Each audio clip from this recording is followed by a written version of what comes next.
How is everyone? This is Arti and Shaima from Solstice to Sync. Long time no see. And we thought we'd hop on and do a socially distant video just to talk about the craziness that has been this year and this Christmas and everything that's been going on. Yeah. So we got the announcement a couple of days ago that we're moving into tier 4, and it has already been a crazy year for everyone across the world with lockdown and restrictions and that kind of thing. But I think moving into tier 4, we all felt it. We all felt that kind of ugh, and even if you're not in tier 4, you might have been visiting family in tier 4. And for those of you who don't know what tier 4 is, it was that we all expected to be able to spend time with a couple of families over Christmas. But then coronavirus went crazy, and certain regions got put into tier 4 where we can't anymore do much outside our own homes. So yeah, so we thought we'd come on and do a little video. Yes, so it's been a while since we've chatted with you. Lots has happened. I think this year, a lot that's been coming up for everyone is definitely anxiety, uncertainty, the unknown, and also maybe a little bit of struggling against what is. I know I definitely experienced that now that I'm not going to be able to see family for Christmas as we'd hoped. There's a kind of duality going on where part of me is like, it's fine, it's only one day and you can have a replacement Christmas next year. And the other part of me is like, but no, this is like the special festive day and this is really kind of unprecedented. And I think it falls into lack of control. It falls into, yeah, the scariness of when is this going to end and just not really knowing, not really being familiar with what's happening. How have you been feeling about everything, Artie? Yeah, I think so, like when it all first started, it's just like, oh my gosh, this is scary. And then I've been through all the emotions of grief that are like sort of pop psychology, sort of, oh no, denial, it's all a conspiracy, and then acceptance, and then Yeah. okay, this has come to stay. But definitely when the tier 4 announcement was, I was very disappointed because I was looking forward to being able to see family. And like you say, I'm totally planning to keep my tree up throughout January and whenever we're allowed to see my family. But it was that initial sort of, oh, I'm so over this now, just Yeah. want it to be done. Yeah. Because I think that's the thing. As soon as I think it's nearly over, like when we came out of the last lockdown, Yeah. and it looked promising. Sort of, I think the numbers were falling, and we were optimistic about having a family Christmas, and then suddenly the government had to shut everything down because the rates were going crazy again. And it's the roller coaster, I guess, that has been this year. Yeah. Yeah. Yeah. So do we have any tips for the listeners about how to sort of embrace the uncertainty or how to thrive in times of uncertainty? Well, I think one thing that has really, really helped me during this time is the updates that we've been doing for each other. Yes. And just keeping that connection. I think before COVID happened, I had a baby, so I was already feeling quite isolated because of certain reasons. We weren't going out much with the baby, and starting our updates, which kind of just popped into my head one day during when I was sort of attempting to meditate, has really helped keep that connection and make sure I'm talking to someone daily that's not just in my family circle. Because I think the fact that we are all cooped up in our little home environment, I know for some people that's really difficult, but even for people who get on well with their family and things, it is quite hard being together all the time and having to sort of live together, work together, parent together, and everything all at the same time. So it's been really helpful for me having that external sort of, I'm definitely going to talk to someone else today that isn't the people I live with and see all the time.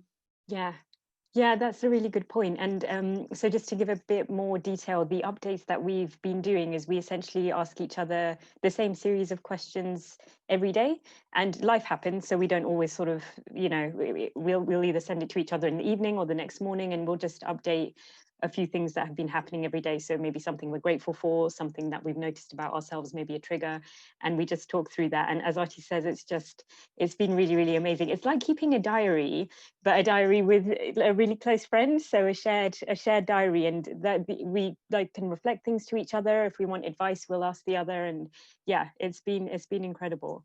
And there was something else that you said about, yeah, about having the support group and everything. I think that's something I've been massively grateful for during lockdown, and actually something that I wasn't even doing that much before lockdown, which is regular catch-ups with people, even if they're not like in our direct vicinity. So for example, we meet in our wider group of friends pretty much every weekend and play games and things, which has been incredible. And even other people whom, you know, location wise we're distant from, I reckon I've actually spoken to them more during this year than I would have normally. So yeah, you're right, that's been a huge advantage.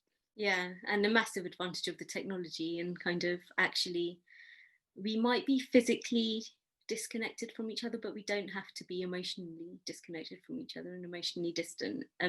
Like you say, I think it's brought me closer to some people than I would have been if we were all sort of just doing our own thing in the normal sort of day-to-day life. So Yeah, yeah. yeah, completely. So tips, reach out. I think with a lot of people, maybe I've had feedback that they're worried about bothering others, or, you know, particularly people who live on their own, kind of retreat into their shell. But I think we're all going through very, very similar things. So yeah, reach out to others if you can, and you want to have daily contact with somebody you're close to, daily updates, let people know how you're feeling. um, have maybe an emergency, Artie and I do this, like an emergency emoji if you're really feeling down and you just really need to offload, something that just signals to the other, things are Mm, getting a bit crazy right now, and then they can either hold space or give you advice, whatever you need. yeah. And gratitude, I mean, I know I don't like saying, oh, you know, just be grateful for what you have, because I think we talk about this a lot. You have to acknowledge what you're going through before you can get to that stage. But if you can, once the heaviness of the emotions has passed, gratitude, so like Artie was just saying, gratitude for the technology which we're talking on right now, gratitude for the fact we have a roof over, you know, everything that comes into that. Doing a gratitude list every day can really help as well. Yeah.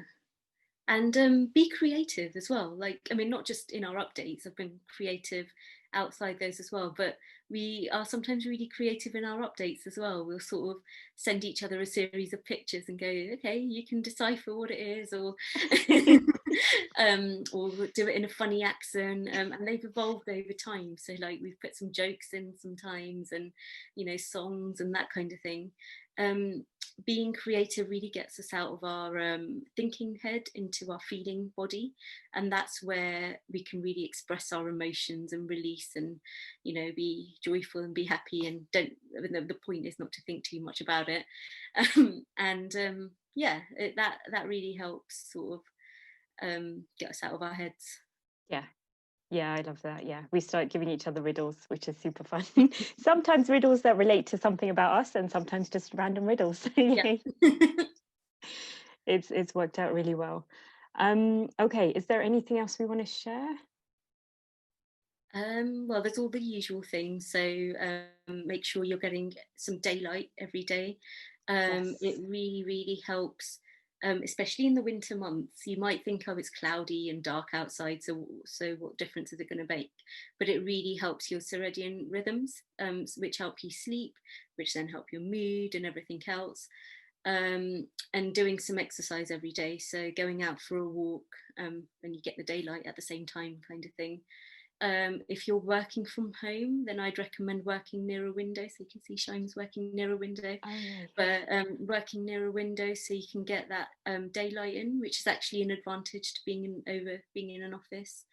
And making sure you actually take breaks away from work, because they found that when people are working from home, they take actually fewer breaks and work through lunch and work sort of, it's really great being able to be flexible around your family's needs, but then the counter to that is you can end up working right up to bedtime, and then lying a bit awake in bed kind of with your mind racing and that kind of thing. So being really aware of breaks that you need to take. um, Other tips I'd say, with your family members, still spend time with them like you would if you're meeting, if you're doing your own thing and meeting every now and again. So my husband and I try to have like little dates and that kind of thing. Um, but also acknowledge everyone's need to have time apart as well, and that, or in a normal day, in a normal sort of environment, you probably wouldn't be together with anyone all the time for that long. It's not that you don't like each other if you're arguing more, it is just that sort of everyone needs their space Yeah, to sort of notice what's going on in their own head. yeah, Um, so yeah, those are a few other tips. Do you yeah. have any more? Yeah, I love that. I love that about the appreciation of the space and dynamics changing when you're with somebody sort of 24/7 rather than you've got your natural going apart and coming back Mm. together. The other thing that I would say, and I know this sounds sort of like sometimes unrealistic, but if you can switch off your router at night, or at the bare minimum, try not to sleep in the same room as your router, because now we are pretty much at home 24/7. We're exposed to Wi-Fi 24/7, whereas before we would have at least gone outside a bit more and been away from it.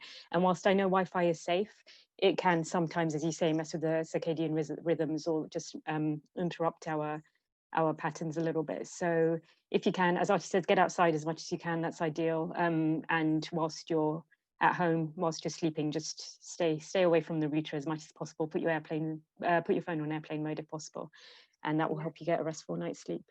Yeah. And eat healthy, that lifts your mood. All of these little things Mm, that people talk about all the time, they actually have a massive impact, like drinking water, breathing, eating yeah, healthy, and all of that kind of thing. Our bodies, if they're not able to function at their best because it's really dehydrated or it doesn't have the right nutrients, it will send signals to you and make you feel rubbish, which on top of everything else can result in a really kind of low energy and a really sort of feeling. So a lot of things are out of our control, yeah, and that's what Shima mentioned at the beginning, that lack of control is so scary for people. But then a lot of things are in our control as well, and we've got the tools. Even if you're going through a really tough time, you can still be doing certain things that will help your body overall and your mind overall. yeah, yeah, completely. Artie and I did a video a while back on mindfulness, which we will signpost on this video. So if anybody wants to look at that, there's some tips there as well. If your mind is spiraling, if your anxiety is spiraling, mindfulness is really cool because it literally brings you back into the present moment, so it can stop those thoughts from running away from you. Mm. And if you are really struggling, then you can always talk to us or any other professionals. Most people are working over Zoom. Most of us have found, or any other online platform, and most of us have found that it works really well, and it hasn't deterred from the quality of coaching or therapy that you receive. Completely. Yes, we will share our contact details. So do feel free to reach out. We both offer one-to-one sessions. So feel free to reach out.